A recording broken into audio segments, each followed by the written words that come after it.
Praise the lord. పరిశుద్ధ గ్రంథమైన Bible నుండి ఈరోజు ప్రశ్న: ఏ పట్టణంలో ఉన్న విగ్రహాలను చూసి పౌలు బాధపడ్డాడు? ఆప్షన్ ఏ యెరూషలేములో, ఆప్షన్ బి ఏథెన్సులో, ఆప్షన్ సి బెరయలో, ఆప్షన్ డి కపెర్నహూములో.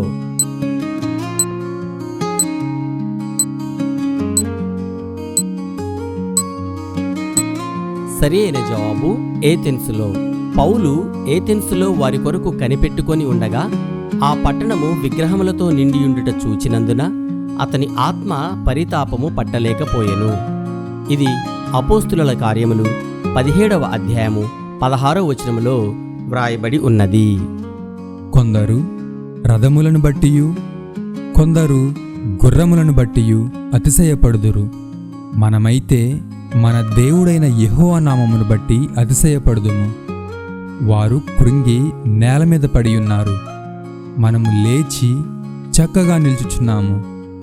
కీర్తనల గ్రంథము 20వ అధ్యాయము 7-8 వచనములు. Have a nice day.